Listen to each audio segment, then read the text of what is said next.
네, 이번에 목회자 또 리트릿이 있어서 여러분과 이렇게 녹화로 영상을 남기고 가겠습니다. 자, 벌써 사도행전 18장 이제 들어가게 되겠는데요. 자, 오늘부터 이제 아볼로의 이야기가 나오게 되어집니다. 자, 그래서 이 에베소에서 일어났던 여러 가지 큰 변화들을 같이 여러분하고 한번 살펴보도록 하겠습니다. 자, 먼저 에베소 땅에서 새로운 변화가 일어나기 위해서 제일 먼저 필요했던 것은 사람과의 만남이었습니다.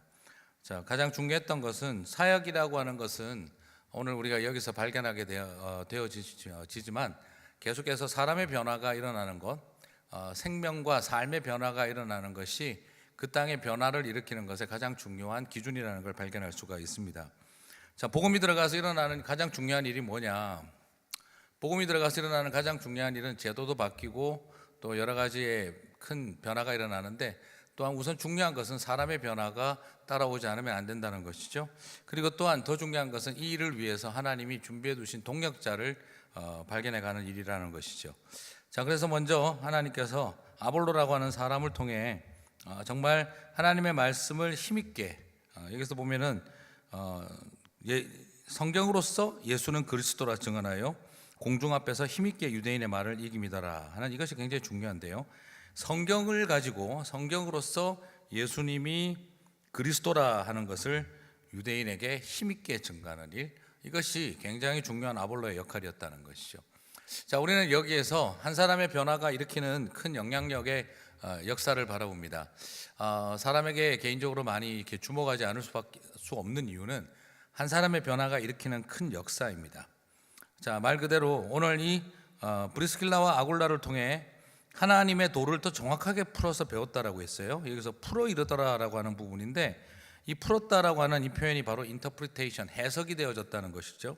지금까지 알고 있던 구약을 이해해 왔던 관점과 다른 방식으로 브리스길라와 아굴라가 성경을 가르쳤다는 것이죠.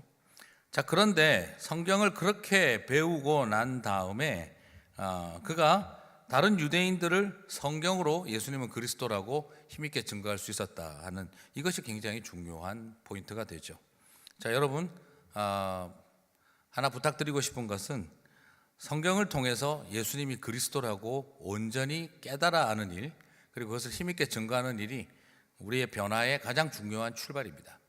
자, 다른 어떤 것이 변화가 있는 것이 아니라 우리에게 가장 중요한 변화의 출발은 하나님의 말씀을 이해하여 예수님이 그리스도이신 것을 알고, 그리고 성경을 통해서 예수님이 그리스도이신 것을 증거하는 일이다라는 것이죠.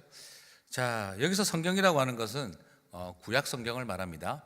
구약을 가지고 예수님의 관점에서, 이게 소위 말하는 크리스토 센츄릭 인터프리테이션이라고 하는 건데요, 예수 그리스도를 중심으로 한 구약에 대한 해석이라는 것이죠. 자, 이것을 통해서 아볼로가 변화받았고, 아볼로는 유대인들을 변화시키는 통로가 되었다는 것입니다. 자, 오늘 그래서 여러분에게 질문하고 싶은 것은요, 한 도시의 변화가 일어나기 전에 사람의 변화가 있었고, 그 사람의 변화는 바로 복음을, 예수 그리스도의 관점에서 성경을 깨닫는 이 복음적 깨달음이 한 사람의 변화를 일으켰다 하는 것을 기억했으면 좋겠습니다. 자, 오늘 여러분에게 그래서 나누고 싶은 것은, 교회를 다니면서 내 생활 습관이나 어떤 시간의 사용이나 여러 가지 것들이 바뀌게 되는데, 그러나 여러분 안에 가장 중요한 지식이 있다면 내가 성경을 공부하여 예수님이 그리스도이신 것을 해석하고 깨달아 아는 일, 복음을 온전하게 아는 일이 가장 중요한 변화의 출발이다 하는 것을 기억하셨으면 좋겠습니다. 그래서 오늘 한번 그런 쉐어링과 질문을 해보셨으면 좋겠어요. 우리의 가정 안에, 내가 속해 있는 공동체 안에 변화가 오려면 누가 변해야 하는가 하는 것이고, 그리고 내가 변한다면 어떻게 변해야 하는가, 무엇을 통해서 변해야 하는가, 나는 정말 복음에 충실한가, 나는 성경을 읽으면서 나는 예수님이 그리스도이신 것을 깨닫고 힘있게 증거할 수 있는가 하는 그 질문 앞에 우리가 한번 서봤으면 좋겠습니다. 자, 그렇게 준비가 되고 난 다음 또 19장에서부터 이제 에베소에서 제자들을 전도하는데, 아볼로와 공통적으로 또 하나 발견한 것은 그들이 요한의 세례는 다 알고 있는데 그들이 예수님의 이름으로 받는 세례. 자, 우리는 이 사도행전 19장을 단순하게 이렇게 그 성령 세례다 아니다 이렇게 보기보다는 여기서 공통점을 하나 같이 봤으면 좋겠어요. 많은 분들이 이 요한의 세례, 예수 이름으로 세례, 성령으로 받는 세례, 요걸 자꾸 혼동을 하시는 경향이 있습니다. 제가 여러 번 말씀드렸지만 한 번 더 말씀을 드리겠습니다. 성경에 나오는 성령으로 세례를 받으리라 하는 표현은 세례 요한이 많이 쓰던 표현입니다. 자, 성령 세례와 성령 충만이 같으냐 다르냐, 이제 뭐 다 아시겠죠. 성령 세례와 성령 충만은 같은 표현이에요. 자, 왜냐 그러면 세례 요한이 계속했던 말이 무엇입니까? 나는 너희에게 물로 세례를 주거니와 내 뒤에 오실 이는 성령으로 세례를 주리라 라고 했죠. 자, 여러분, 성령 세례는 결과에 대한 이야기가 아니라 미래에 대한 예언이라고 말씀을 드렸습니다. 자, 세례 요한이 성령으로 세례를 받으리라는 말은 일어난 일에 대해서 말을 한 게 아니라 앞으로 일어날 일에 대한 예언으로서 이야기를 했다는 거죠. 자, 그러면 성령으로 세례를 받던 일이 언제 성취가 됩니까? 세례 요한의 예언이 말 그대로 오순절 날 가장 강력하게 성취가 되어지죠. 그때 어떻게 됐습니까? 성령이 불의 혀와 같이 갈라져서 임하고 모든 사람들에게 성령으로 임하였을 때, 그때 사도행전은 그것을 뭐라고 표현하고 있습니까? 모든 사람들이 성령으로 세례를 받았다라고 표현하지 않고 성령으로 충만하였더라라고 표현을 하고 있다고 그랬죠. 자, 일어난 일이 아니라 앞으로 일어날 일에 대한 예언을 할 때 성령으로 세례를 받으리라고 했고, 그것이 이루어질 때에는 성령으로 충만하였더라라고 표현하고 있습니다. 그러므로 완성됐을 때는 충만했다라고 표현했고, 예언할 때는 세례를 받는다라고 했던 거죠. 그러므로 성령으로 세례를 받는다는 말과 성령으로 충만한다는 말은 같은 말입니까? 다른 말입니까? 같은 말입니다. 자, 그러면 또 여전히 헷갈려하고 고민하는 것 중에 하나가, 그러면 예수님의 이름으로 세례를 받는 것과 성령 세례를 받는 것이 또 뭐가 다르냐라고 자꾸 또 질문을 하게 되는데요. 오늘 여기에서도 중요한 것을 한번 보시면, 자, 오늘 본문에서도 보시게 되면 2절에서 너희가 믿을 때 성령을 받았느냐, 성령에 대해서 잘 모른다라고 대답을 했죠. 그리고 3절에서 무슨 세례를 받았냐, 그러니까 요한의 세례를 받았다고 했죠. 그리고 나서 요한의 세례가 이제 회개의 세례고, 그 뒤에 이제 받아야 될 그 세례가 예수의 세례라고 설명을 해줍니다. 그래서 5절에서 그들이 주 예수의 이름으로 세례를 받으니 바울이 그들에게 안수하며 성령이 그들에게 임하심으로 방언도 하고 예언도 하니라. 자, 여기에서 중요한 포인트가 바로 뭐냐면, 예수님의 이름으로 세례를 받을 때 바로 어떻게 되어지죠? 성령으로 충만해지더라는 거죠. 자, 우리가 자꾸 어떤 기계적인 도식을 만드는 실수들을 해요. 예수님의 이름으로 물세례를 받는 것은 물세례고, 또 성령으로 또 따로 세례를 받아야 된다, 이렇게 자꾸 이 이론상으로 분리를 시킬 수 있을는지는 몰라도 이걸 자꾸 이렇게 떼놓는 경우가 너무 많아요. 근데 여러분 한번 보실 것은, 물론 예수의 이름으로 세례를 받고 한참 지나고 난 다음에 성령으로 세례를 받는 일도 뭐 임상적으로 일어날 수 있겠죠. 그렇게도 될 수도 있겠죠. 우리가 자꾸 어떤 그 세례 받을 때 세례 받는 것과 성령으로 세례 받는 것을 분리를 시키는데, 오늘 사도행전 19장에서 보시면 5절과 6절은 예수님의 이름으로 세례를 받는 것과 성령이 임하는 것이 분리되어 있지가 않습니다. 5절과 6절을 굉장히 분리된 것으로 이렇게 자꾸 설명하려고 하는 분도 있는데, 이건 지금 동시에 일어나고 있는 일을 말하고 있다는 것이죠. 자, 그러므로 제가 말씀드리고 싶은 것은, 성령 세례는 안 일어난다 이런 말이 아니라 우리가 어떤 도식을 만들지 마라 이 말이에요. 예수님의 이름으로 세례를 받고 성령으로 충만하는 일은 또 따로 경험해야 되고, 뭐 이렇게가 아니라 성령께서는 우리 안에 우리가 예수님을 고백하는 게 우리가 예수님을 이름으로 예수님을 나의 구원자로 고백하고 세례받게 하는 그 믿음의 고백을 누가 하게 하십니까? 그래서 성령님이 하시는 거잖아요. 그래서 성령님이 우리 가운데 오시지 않고서 그게 어떻게 가능해요? 그러니까 우리가 이것을 너무 분리시키지 마라 이거예요. 분리해서 나타날 수도 있고 동시에 나타날 수도 있는 거고, 그리고 어떤 그런 체험만이 일어나야만 성령으로 세례를 받았다라고 보지 말라고 말씀드렸죠. 성령으로 충만하였다라고 했었을 때 사도행전에서는 성령으로 충만하다는 표현이 두 개가 있다고 말씀을 드렸습니다.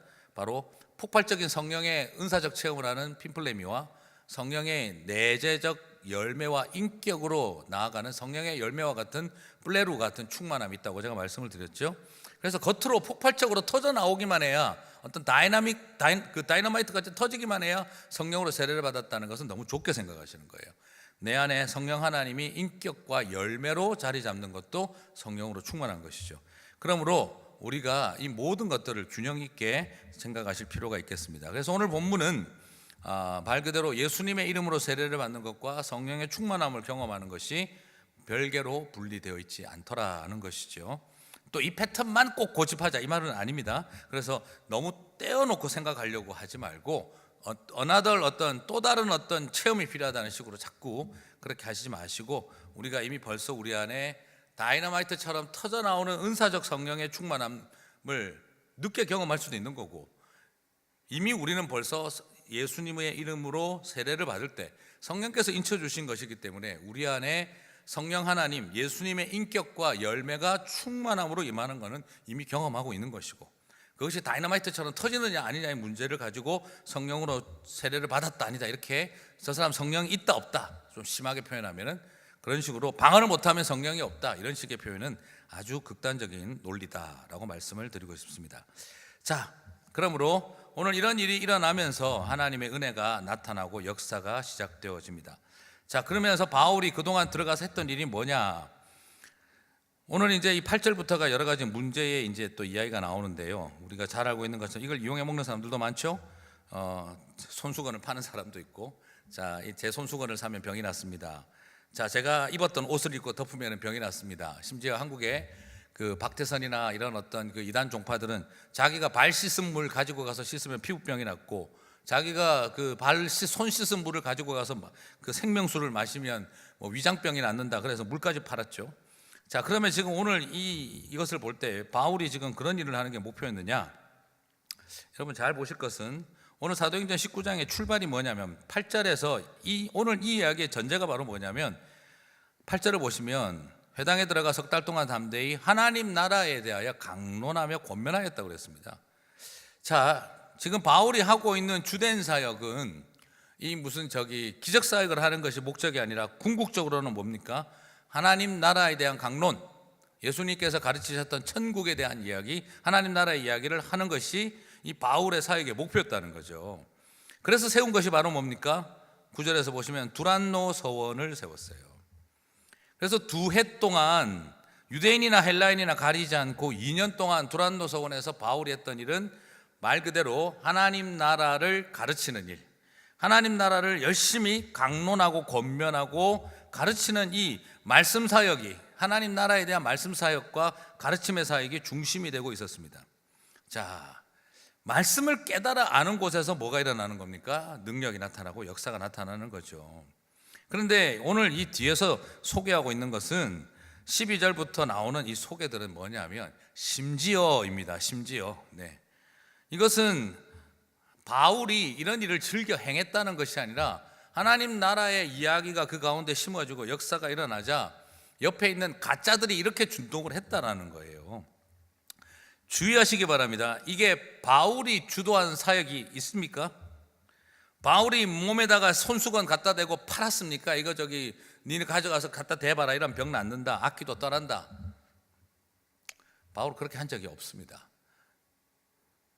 그러면 사람들이 바울의 앞치마나 손수건 들고 가서 심지어 또 마술하는 유대인들이 바울이 전파하는 예수의 이름으로 명하는 것이라든지, 심지어 유대인의 제사장들 중에서도 똑같이 이런 그 마술사들 흉내를 내고 있는 이야기까지, 코미디 같은 이야기까지도 뒤에 나오는데요.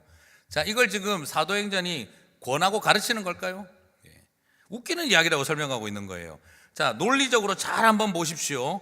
바울의 몸에서 손수건이나 앞치마를 가져가서 병이 낫게 하는 일을 지금도 적용하라고 가르치고 있는 겁니까? 아니면 마술하는 유대인들이 예수님 이름 팔아가지고 바울이 전도하는 예수님 이름 팔아가지고 악기 쫓아내고, 그리고 그러다가 또 그 악기들이 덤벼가지고 놀래서 옷 벗고 도망가고, 이런 일과 같은 괴를 가진 게 뭐라는 거죠? 손수건 앞치마 가져가서 귀신 쫓아내고 하는, 이게 똑같은 수준의 이야기라는 거예요.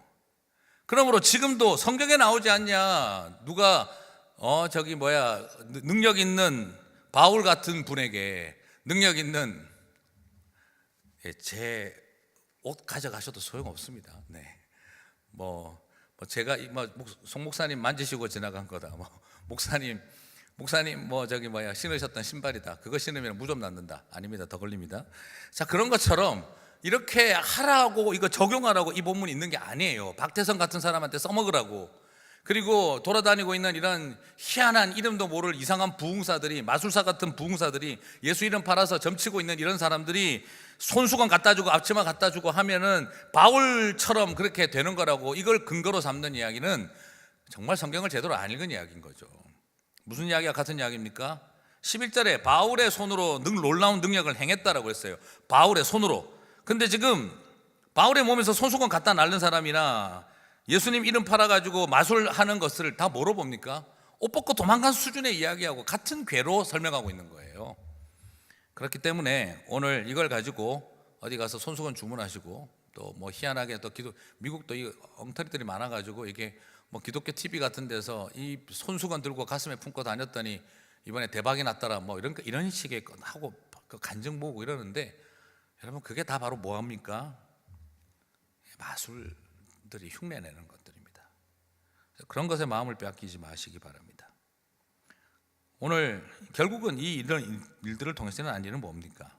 자복하여 행한 일을 알리며 다 불살라 버릴 것들이라는 걸 보셔야 됩니다. 자, 오늘 이제 이야기 전체를 정리하겠습니다. 너무 이제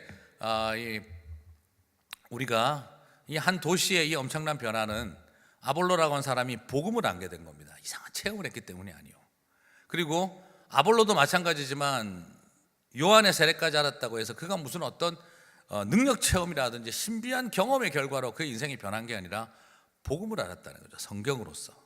그리고 바울도 열심히 들어가서 성경으로서 하나님의 말씀과 하나님의 나라를 강론하면서 능력이 나타나기 시작을 했다는 겁니다. 그런데 그 능력으로 뒤에 나타난 이야기는 다 뭐라는 거죠? 그것은 다 아주 우스꽝스러운 별 일도 다 있었다 하는 일들 중에 하나지, 그걸 하나님의 교회와 하나님의 사람들이 해야 할 일로 가르치고 있는 게 아니라는 것을 기억하시고, 오늘 사도행전 19장 이야기를 어설프게 사용해가면서 손수건 팔고 물 팔고 하는 사람들이 있다면 저것들은 사입이다 이렇게 딱 생각하시면 되겠습니다.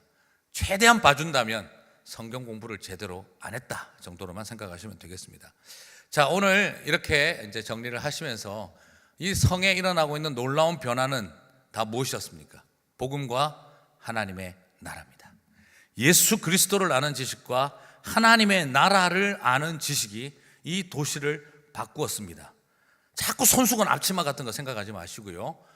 복음과 예수 그리스도와 하나님 나라를 아는 지식이 이 에베소의 변화의 출발이었다는 것을 꼭 기억하시면서 그 자리로 나아가시는 저와 여러분이 되시기를 주님의 이름으로 축복합니다. 손수건 필요 없습니다. 기도하겠습니다.